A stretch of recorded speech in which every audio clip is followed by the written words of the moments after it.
Es un gusto para mí estar hoy con una persona que admiro y quiero desde hace mucho tiempo. Es un comunicador por excelencia, además de escritor. Y bueno, y ahora resulta que las vueltas que da la vida, pues es un maestro en una práctica que lleva un nombre en inglés, mindfulness, pero él es el maestro mindfulness en español. eh, bueno, que así ha estado muy exitoso con esta práctica que ha llevado adelante y que ha impulsado en talleres y conferencias y seminarios, etcétera. Bueno, sin más dilación, él es Eli Bravo. Eli, ¿cómo estás? Ay, feliz de estar contigo. Gracias por esas palabras tan generosas. Me encanta verte, me encanta escucharte y que sigamos compartiendo en el mundo de las comunicaciones, donde nos conocimos hace muchos años en un estudio de televisión y ahora pues estamos compartiendo en esta maravilla que son las redes. Gracias de verdad.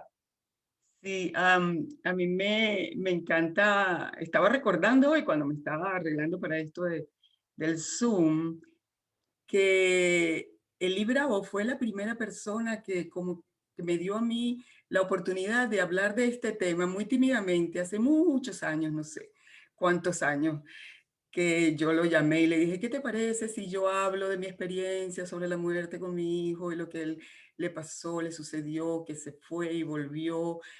Y todo eso, y a él le pareció fabuloso, entonces me dio el chance en Inspirulina, porque además Eli Bravo, como muchos saben, es el editor de Inspirulina, que es una plataforma que está online desde hace mucho tiempo. ¿Desde cuándo, Eli? Wow, desde el 2011. Ha sido mucho el tiempo, ¿sí? Desde el 2011 ha estado en línea Espirulina, o sea que estamos grabando esto en marzo del 2021. Quién sabe cuándo lo verán ustedes, pero estamos hablando ya de 10 años. ¡Wow! O sea, y los que no conocen Inspirulina, que sería muy raro porque los que están viendo esto, muchos son tus seguidores, vayan a inspirulina.com. El nombre mismo les dice que se trata de una plataforma con material de video, de audio, escrito, todo para inspirar, ¿no? Y gracias, Eli, aprovecho esta oportunidad para darte las gracias por aquella ocasión en que me abriste a tratar este tema que, como hemos dicho, es un tema que se considera tabú todavía en esta sociedad occidental. Y Sí. precisamente por eso estamos haciendo esta serie Amor en Acción, para ver si animamos un poco a la gente a tratar este tema como algo de la vida, porque es sobre la vida.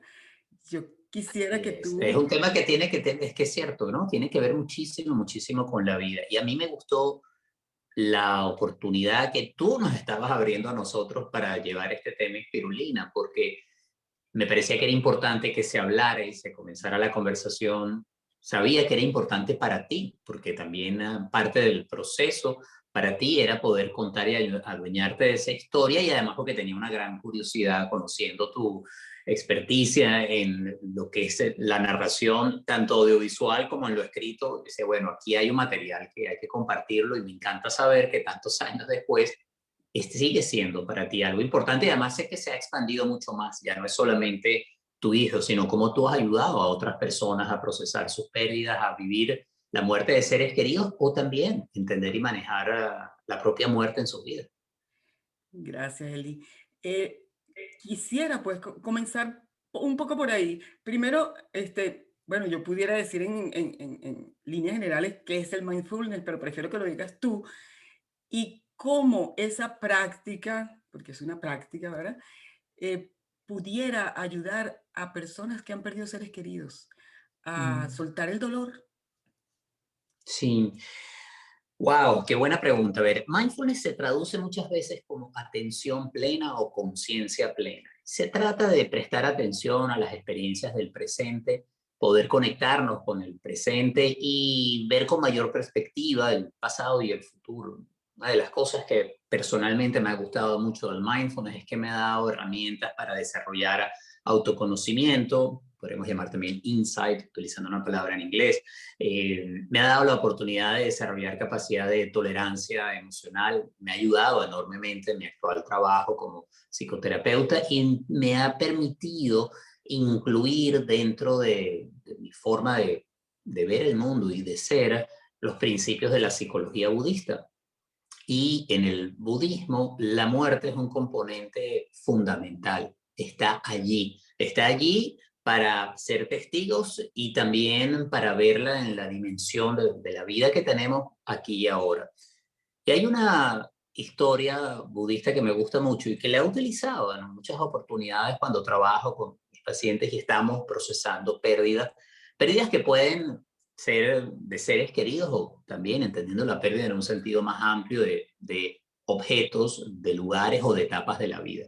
Y esta historia, que quizás la conoces, Elizabeth, es la historia de una mujer que se acerca a Buda desesperada, llena de dolor y sufrimiento, con su pequeño hijo muerto en brazos y le dice, por favor, Buda, no, yo sé que tú eres tan poderoso, tráeme a mi hijo de vuelta, tráelo de vuelta, que viva otra vez. Y Buda le dice, sí, cómo no, yo te voy a ayudar. Y lo único que te voy a pedir a cambio es que por favor me consigas una semilla de mostaza de un hogar que no haya sido tocado por la muerte. Es la única condición. Y la mujer emocionada diciendo, claro, una semilla de mostaza, algo tan pequeño, es que lo consigo en la puerta de al lado y sale corriendo, muy emocionada. Toca la puerta, pide la semilla de mostaza, le dicen, sí, como no, aquí tenemos una, y dice, la única condición es que en esta casa pues, no haya sido tocada por la muerte. Y dice, ah, caramba, bueno, aquí la verdad que murió la abuela y el año pasado murió una hermana. Bueno, aquí no puedo. Va a la siguiente puerta, toca. Le ofrecen la semilla de mostaza. Y cuando dice que esta casa no puede haber sido tocada por la muerte, la respuesta es que allí murió alguien.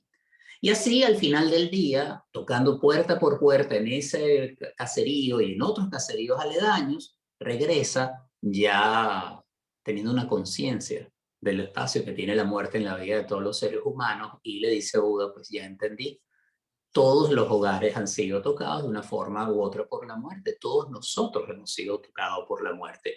Y de hecho, pues la muerte es parte de lo que significa estar vivos. Y esa manera de aproximar a la humanidad compartida que tenemos nosotros ante la muerte fue una forma de lograr entender que lo que había sucedido era parte de un ciclo vital y que Y no que, solamente Buda no podía traer de vuelta a la vida a ese niño, sino que lo que había sufrido tan doloroso, porque lo es, eso no le quita el dolor y el sufrimiento, pero que eso era también parte de la vida.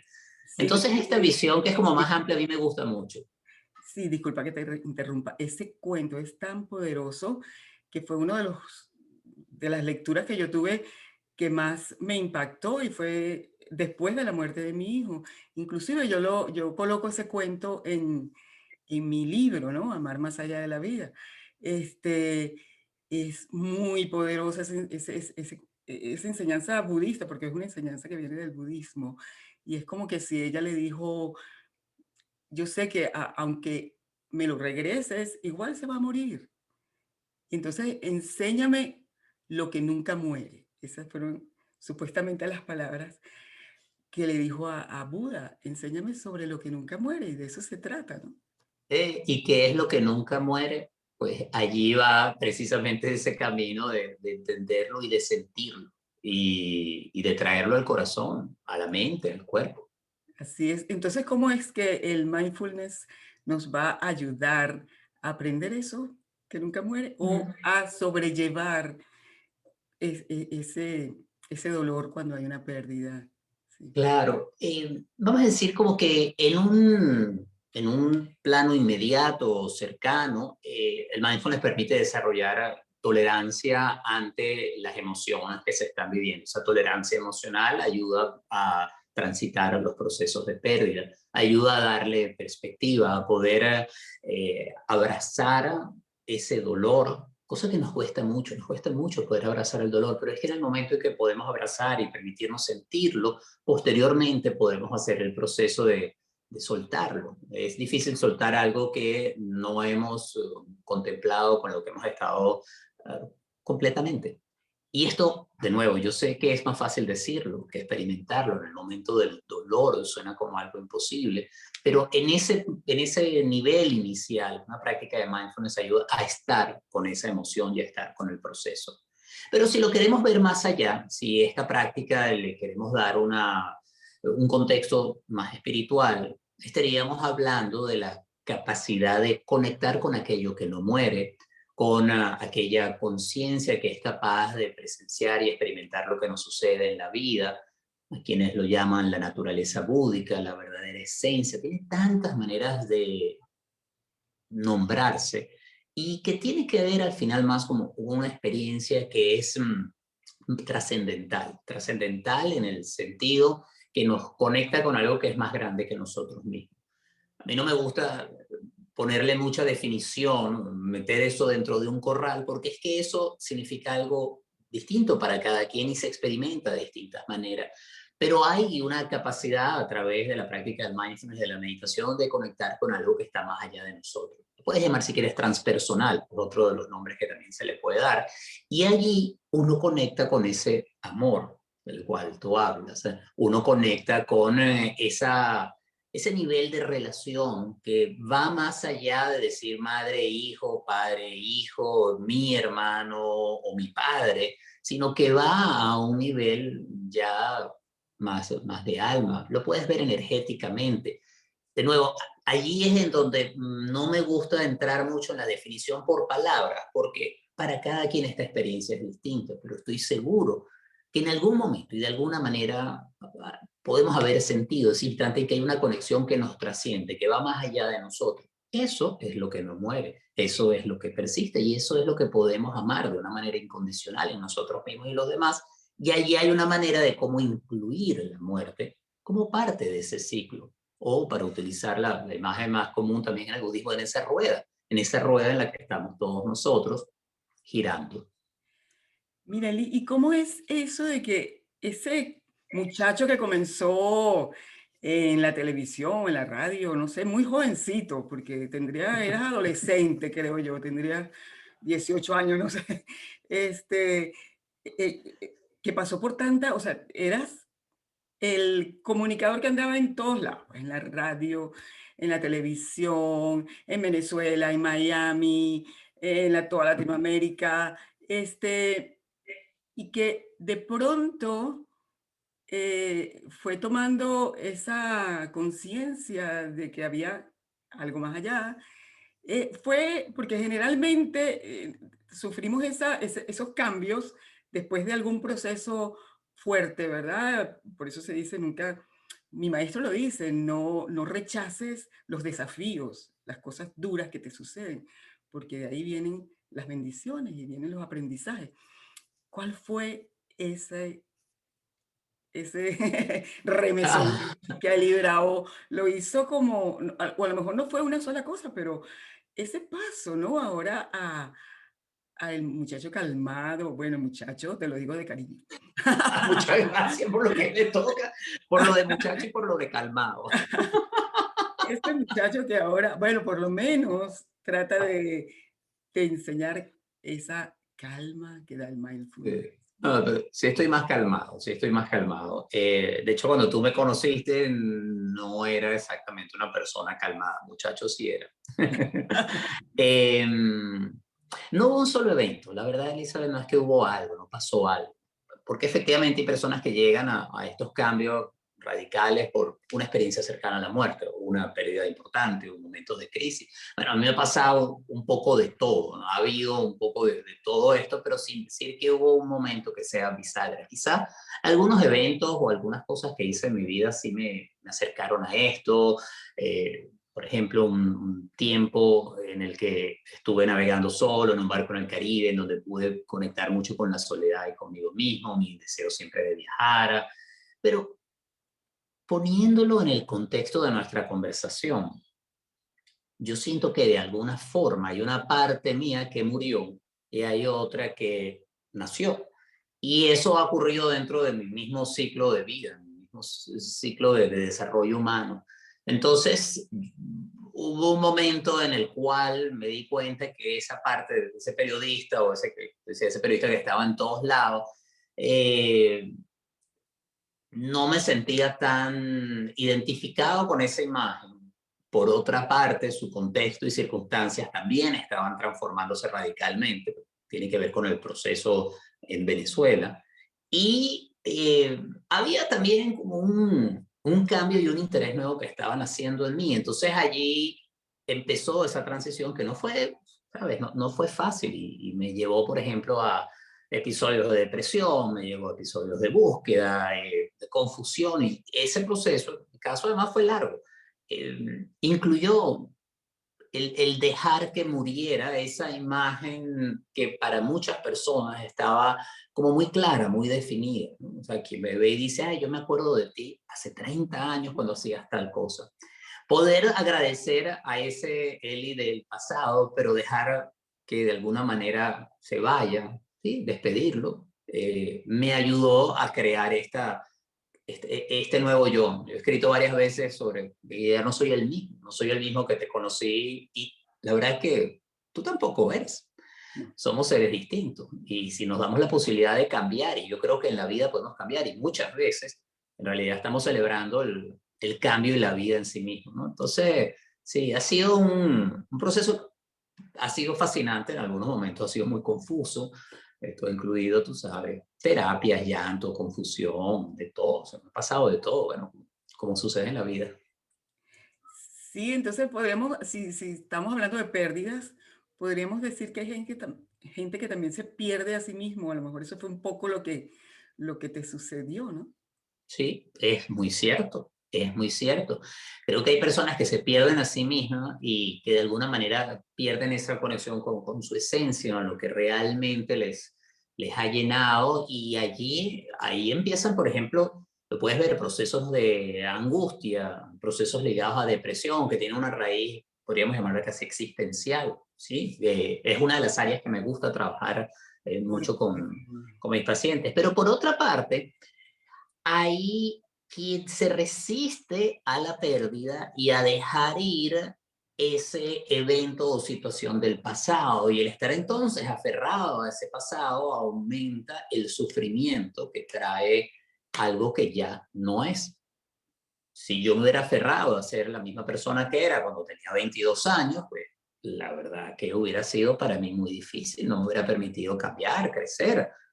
Y bueno, y ni decir que por supuesto no me veo ni remotamente, ni me siento remotamente como me sentía en aquel momento. Entonces fíjate que ahí uno tiene una dificultad para perder de buena manera, despedir y dejar. Porque creo que también eso toca con la muerte. Bueno, y lo puedes conocer tú de primera mano mejor que nadie.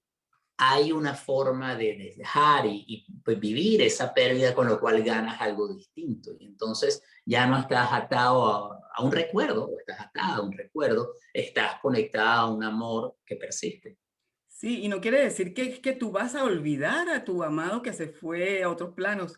No, todo lo contrario, es que aumenta esa conexión, ese hilo invisible, digo yo, que hay entre ambos, porque hay un amor ya absolutamente incondicional. No Sí. necesitas esa presencia física para que el amor se manifieste, ¿verdad? Y, Mm. y así, sí. Bueno, y fíjate tú que cuando tú hablas, dijiste antes de que estás más en el presente, de eso que hablabas. Yo pienso que ahí es donde la práctica que tú haces del mindfulness y que enseñas y que propagas es bien importante. Es esto de sintonizarse con el aquí y el ahora. Y creo que Sí, de eso se trata, porque estás más aquí que en lo que está sucediendo y no en lo que sucedió. Entonces, ¿cómo puedes afrontar eso? Pienso yo, no sí. sé. Y te conectas, Elizabeth, con lo que está pasando aquí tal y como es, que es una de las características o una de las cualidades que tratamos de cultivar. Es decir, conectar con las cosas tal y como son. Algunas te gustan y otras no te gustan, pero las puedes ver en su totalidad y vives tu vida ahora. Como tú bien decías, no estás viviendo en el pasado, ni estás tratando de hacer un ensayo de vida en el futuro, sino es lo que sucede aquí. Eso no significa que uno no recuerde, como tú decías, a Claro. seres queridos, o que no planee las cosas que desea hacer con esos seres queridos, o que incluso pudiera haber hecho con esos seres queridos, como una proyección a futuro. Pero eres capaz de reconocer cuando hay ese patrón mental. Lo puedes contemplar por un instante y luego vienes al presente, a la vuelta. Y ya que estamos dentro del contexto de esta conversación, por ejemplo, el hecho que esa persona físicamente no está en tu vida, esa persona falleció, pero no significa que ya no vive en ti, ya no significa que lo que compartieron y vivieron no está dentro de tu historia de vida y podríamos decir también del amor que sigues entregando. Entonces, eso te da un cambio, como un punto de vista, yo lo podría llamar también un punto del sentir que es distinto, que es mucho más compasivo, es más consciente, es más amable y también yo diría que es más sabio, porque quienes hemos perdido seres queridos, porque en mi casa también ha sido tocada por la muerte, como ha sido la tuya, y de todas las personas que nos están viendo, seguramente, lo hemos experimentado, pero eso no significa, por ejemplo, que mi padre, que falleció hace 4 años, no está aquí conmigo y que yo no lo llevo conmigo. Y esa experiencia, por ejemplo, de la muerte de mi padre fue una experiencia para mí, la verdad, muy esclarecedora. Te cuento, mi padre padecía de enfermedad lateral amiotrófica. Se conoce en los Estados Unidos como ALS, ALS, en español es ELA.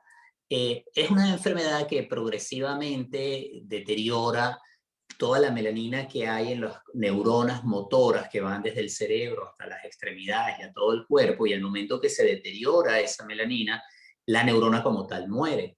El resultado es que la persona que tiene una capacidad cognitiva intacta, el cerebro permanece intacto, pierde la conexión entre el cerebro y el resto del cuerpo y eso la va inmovilizando progresivamente. Y el final de la enfermedad, la cual no tiene cura, es que la respiración es imposible, ya que no hay ni siquiera una conexión entre el cerebro y el diafragma, lo cual requiere que las personas utilicen ventilador. Una de las personas que ha sufrido ELA, que más se ha conocido, es Stephen Hawking, el científico. Bueno, mi padre sufrió esta enfermedad siendo ya un hombre muy mayor. Es muy extraño que a una persona a su edad le diese esta enfermedad, su origen es desconocido, pero el hecho es que él entró en una estadística pequeña. Al saber de esta condición, por supuesto, todo en la familia fue un proceso de adaptación y muy difícil, y especialmente para él, el ver cómo progresivamente ya no podía mover sus manos, sus brazos, luego sus piernas, terminar en una silla de rueda, tener que moverse con una grúa o ser movido con una grúa. Mi padre, en sus últimas voluntades, él vivía en España, él decidió, y es una de las decisiones para mí que me enseñó más de su espíritu, de su valentía y también de su capacidad de decisión. Él decidió que él no quería un respirador. Es decir, él decidió que en el momento que requiriera, bien sea alimentación asistida o respiración asistida, en ese momento él no quería que se hiciera ningún tipo de tratamiento para extender la vida. El resultado de esto básicamente es que cuando se llegó a ese punto, como ya habíamos acordado, todos juntos en familia decidimos apagar el ventilador. Y esa tarde en Valencia, en España, donde nos reunimos mis hermanos, mi mamá, estábamos allí todos, mis cuñados, estaba allí también la psicóloga que acompañó a mi padre durante este proceso, le vimos morir. Es decir, estuvimos junto a él diciéndole durante todo ese día cuánto lo queríamos, estando a su lado, tocándolo, abrazándolo, y él estando consciente, porque él pues sabía y con sus ojos ya no podía hablarme, pero él me decía, es el momento de hacer lo que hemos acordado.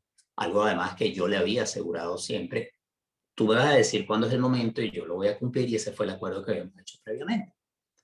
Bueno, con la asistencia además de los médicos, se desconectó la máquina y hubo un proceso, que fue un proceso, Elizabeth, doloroso y hermoso. Fue un proceso que nos acercó a todos, y cuando digo a todos, a él y a todos nosotros mucho, y lo despedimos. Y pude ver el cambio en la tonalidad de su piel, podíamos tocarlo y sentirnos mientras su piel perdía calor, cambiaba de tono. Y así le dijimos adiós, y cuando la gente me preguntaba, bueno, ¿cómo fue? ¿Qué ocurrió? Le decía, mi papá se fue amado y feliz, se fue amado y querido, se fue tranquilo y querido. Y alguien dirá, ¿cómo que feliz? ¿Cómo alguien puede irse feliz en esas condiciones? Y yo lo que pienso es que él estaba feliz porque tenía a su familia alrededor. Él hubiera querido, y eso sí lo decía, haber tenido una muerte distinta. Decía, yo hubiera querido haber tenido un infarto, yo quería que esto hubiera sido rápido, pero no fue así. Y eso le costó mucho. Y hay un proceso que vivimos en familia muy, muy potente, pero el que estuviéramos todos juntos, el poder vernos a todos y estar allí con él y él quedarse con nosotros, porque sigue en cada uno de nosotros, fue un regalo hermoso que nos dejó. Qué Y belleza. a partir de esa experiencia, sabes, yo también vi y experimenté la muerte de otra manera. Y está aquí, y está aquí en este lugar donde estoy, está aquí en mi corazón, tengo algunas de sus cenizas aquí en casa, es decir, él sigue con nosotros y por supuesto lo recuerdo muchas veces con sus cosas, o sea, yo me como un jamón serrano y me acuerdo de él, si ese jamón serrano lo acompaño en una copa de vino tinto, o sea, ese era la merienda de mi papá favorita, ¿no? Entonces está ahí y me saca una sonrisa. Qué bello. Gracias por compartir eso. Qué belleza, me encanta.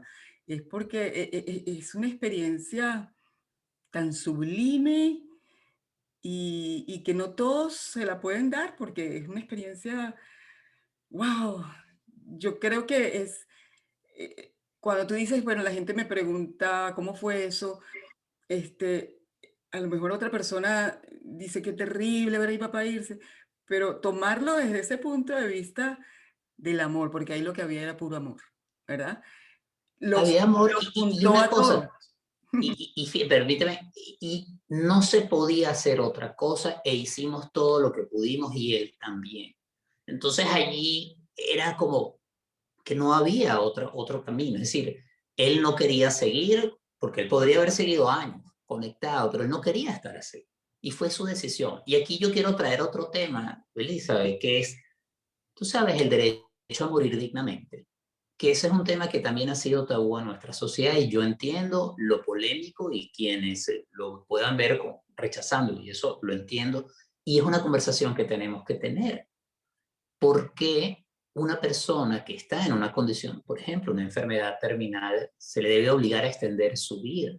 O incluso si no es una obligación legal, es una reflexión para los familiares. ¿Por qué queremos extender la vida de un ser querido cuando esa calidad de vida no es la que nuestro ser querido desea? Entonces, yo pude también conocer a algunas asociaciones en España. Mi padre falleció en Valencia, en España, y conocí algunas organizaciones que están en España y en otras partes, en Europa, en todas partes del mundo, abogando por un derecho a morir dignamente. Incluye este debate y esta conversación, incluso el derecho a la eutanasia. Y son temas sobre los cuales hoy en día necesitamos hablarnos, no imponerlos, pero sí abrir y abrir las posibilidades porque, porque efectivamente tenemos derecho a vivir y tenemos el derecho a la vida y hacer la vida que queremos. ¿Por qué entonces no abrir también el derecho a la muerte y la muerte que queremos? Y Creo sobre que es una todo, conversación que hace falta. sí, sí, tienes toda la razón. Y sobre todo cuando entendemos que la muerte no es el final de nada, es el comienzo, ¿verdad? De otro camino, y si le quieres decir de otra vida.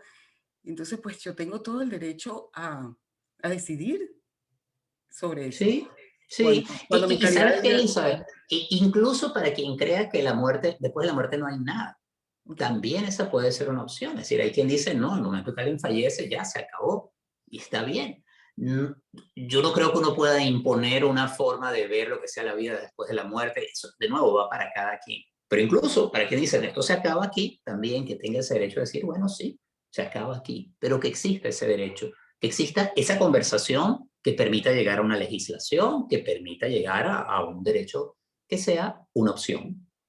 Y mientras tanto, funciona eso como hizo tu papá, o sea, decir, yo no quiero respirador artificial, yo no quiero tal cosa, yo quiero irme como... Y eso es posible. Aquí simplemente tú lo dices por escrito y lo mantienes en algún lugar que haga constar, porque a veces los médicos se niegan, ¿verdad? Pero podemos comenzar por ahí. Sí, totalmente. Importante. En Estados Unidos se llama un living will, Mm, que es digamos, un testamento en vida en donde tú señalas quién va a ser la persona responsable de tus cuidados médicos en caso de que no tengas conciencia y no puedas tomar esa decisión. Y esa es una conversación que además puedes tener con esa persona. Esa persona puede ser tu pareja, puede ser tu padre, puede ser un hermano. Es decir, mira, si llegamos a esta situación, esto es lo que yo quiero que haga. Fíjate que nos cuesta incluso a veces tener esa conversación. Es decir, si llega, lo he visto, incluso en, digamos, no solamente en el ámbito terapéutico, sino también entre amigos.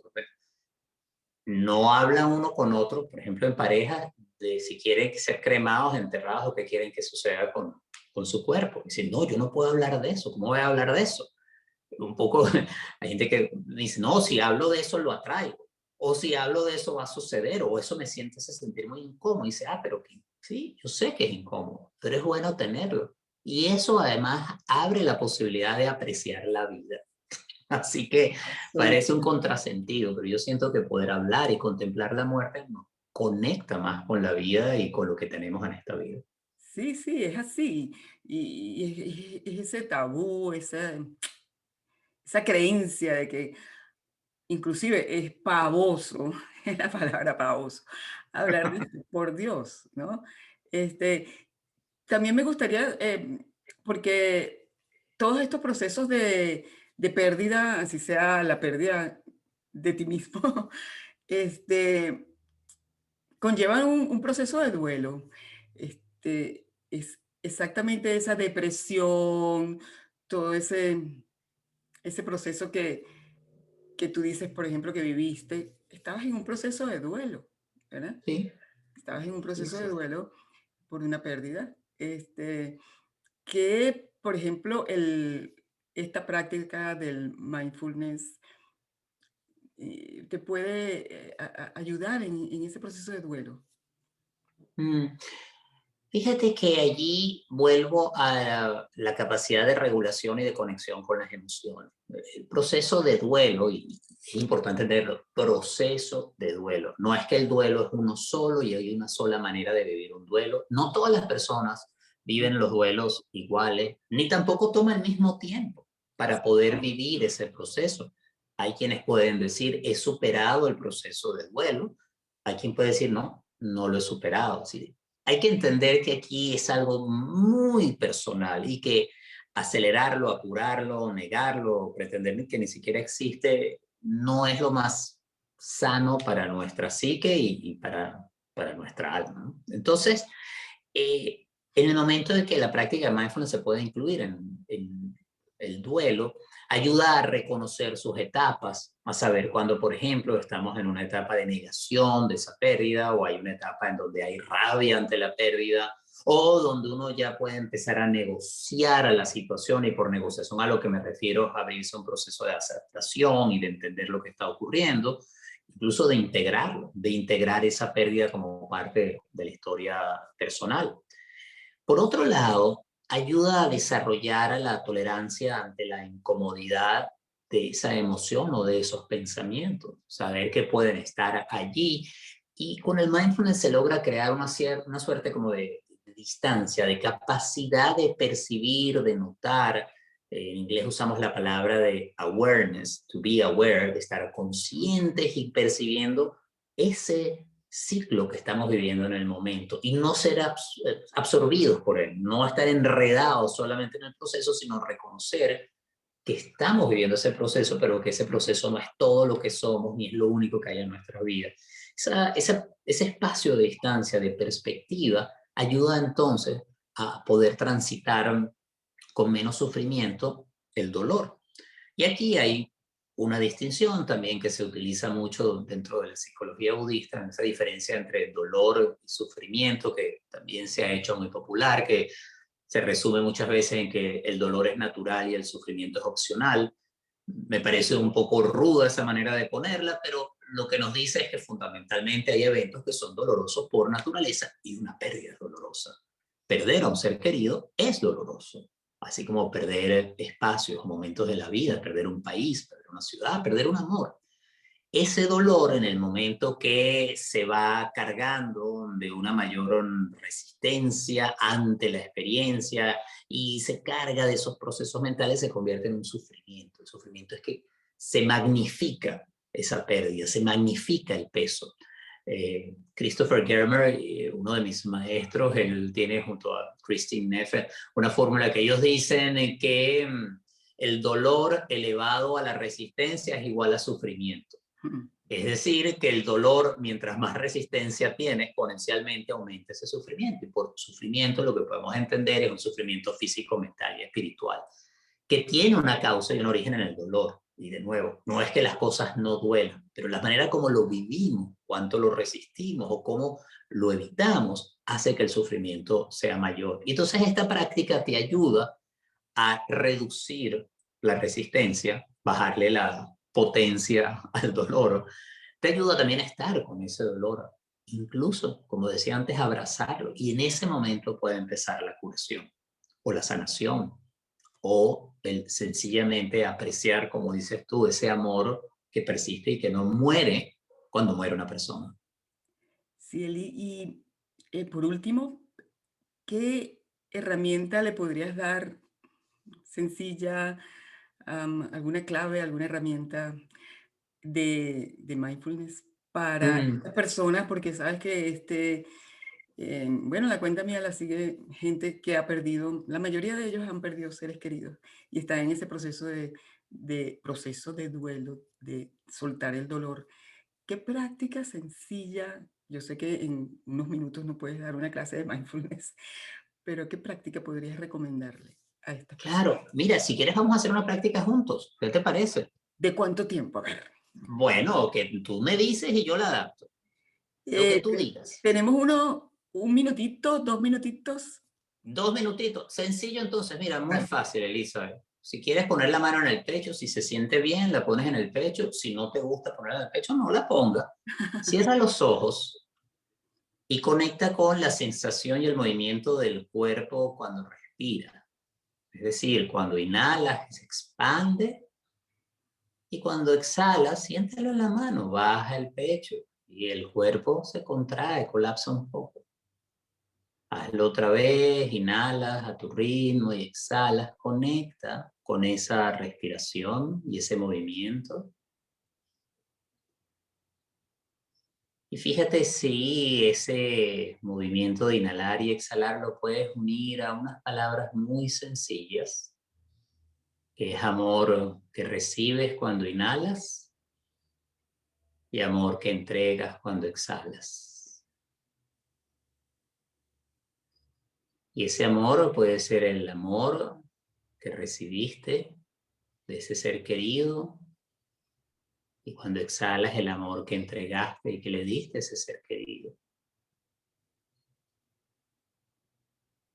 Amor que te llegó y amor que diste. Y seguro puedes notar que como sigues respirando y lo haces aquí y ahora, pues ese amor lo sigues recibiendo. Y ese amor lo sigues entregando. Lo recibes de este ser querido, lo sigues recibiendo.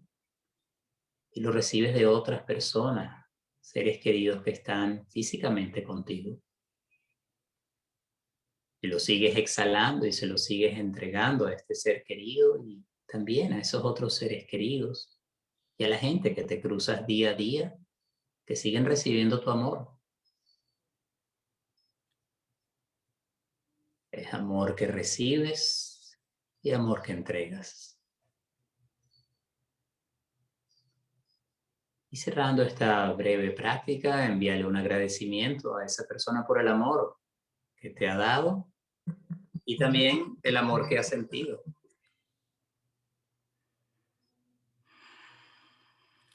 Y abres los ojos y llegamos hacia el final y no sé si se escuchó al final incluso un pequeña alarma, y aquí un temporizador, un reloj que sonó. Pero qué maravillosa manera de terminar esta entrevista, tan llenos de amor. Es un amor enorme. Gracias, A ti. Eli. Gracias, mil gracias. Bendiciones y que la vida nos siga uniendo de alguna manera. Aquí y allá. Totalmente. Bueno, seguimos unidos, claro que sí, de muchas maneras. Gracias a ti y a todas las personas que nos han visto, que nos han acompañado y sí, hablo y digo todo esto de la manera más compasiva, entendiendo que ese dolor que puedes estar experimentando, sí, es un dolor que puede ser en momentos tan grande que pareciera que es intransitable, y es allí en donde un trabajo que sea profundo y que ayude a abrazar y a sostener e incluso a transformar ese dolor es importante. Así que gracias por el trabajo que haces tú y será hasta la próxima. Gracias, Eli.